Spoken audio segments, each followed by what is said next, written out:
Hi, I'm Pallavi Ridout and I'm a leadership coach. Recently, I've been talking to several of my clients about executive presence and how to go about developing it. Executive presence, simply put, is the ability to exude a sense of gravitas, confidence, decisiveness, dignity, and poise.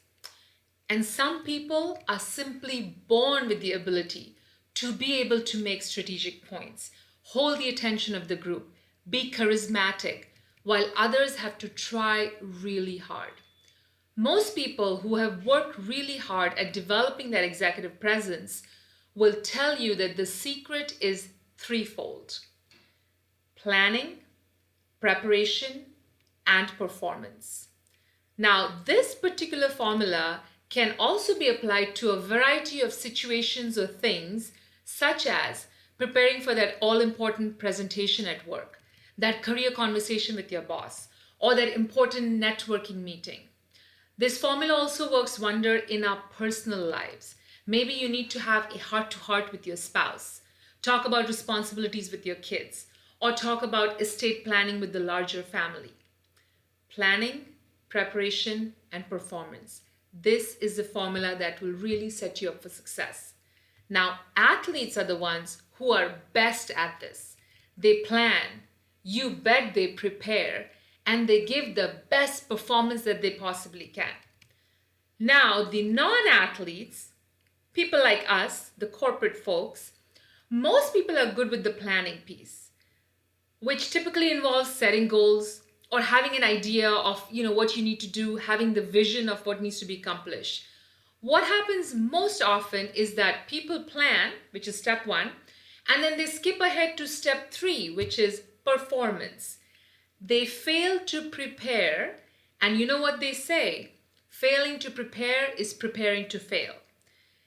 And today I want to talk to you about what this very essential step number 2, preparation, is all about. It is often the neglected middle step, almost like the middle child who often gets ignored. So today's focus is all about preparation. Now let's go back to the example of executive presence. Let's say you want to come across really crisp. You want to come across as an authority on a subject, or you want to make an impression when you're in that next meeting with all the key players in your organization. So naturally, as a first step, you would need to plan. Figure out the what and the how.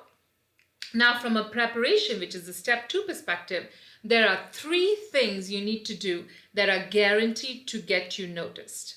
First, research, research, research. What is the topic that you want to align with? What are you going to say? Why are you going to say it? What are others' points of view on it? How would your organization benefit from it? What are the questions other people may have in that particular meeting? Carve out some time to actually notate this information, digest it, and analyze it. Science has proven that writing can help you not only get your thoughts out onto paper, but also analyze them, helping you think more clearly about your goals and your plans. It enables you to prioritize, process your thoughts, calculate your responses, and process your emotions far better than you could by keeping things locked up inside your head. So that's step number 1, which is research, research, research. Step number 2 is collaborate. Find someone who can help you, guide you, be there to support you. Maybe this person has a great executive presence. Talk to them about how to approach it. Maybe they have information about the topic that you are presenting on. Ask them their point of view. Or maybe there's someone who can support you in that very important meeting. Form an alliance with this person or with these people. And step number 3 is practice, practice, practice. This is the often missed step by us corporate folks. This is a step that athletes are really great at. And we have some work cut out for us here. Everyone is keen on the performance piece. And often when they skip the preparation piece, they often regret how they presented themselves in that opportune moment, or how they could have said that one particular thing just a tad bit differently. So take all that research and piece it together.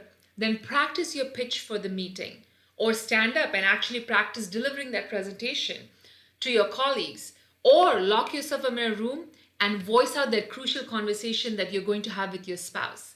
Next, give yourself a set of scenarios. What could possibly pop up and how would I respond to it?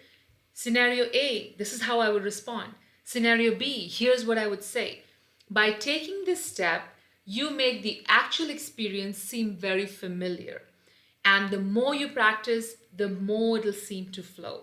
And it gets to be second nature. It enhances your confidence and puts us in that position of authority and gives us credibility. Abraham Lincoln said, "Give me 6 hours to chop down a tree, and I will spend the first 4 hours sharpening the axe." There you go. Preparation is key to success. And the 3 key steps to preparation are research, collaborate, and practice. I hope you enjoyed this video. And if you know anyone who could benefit from it, please feel free to pass it along to them. And if you're looking for a leadership coach, feel free to reach out to me and I would love to connect with you. Take care and all the best to you.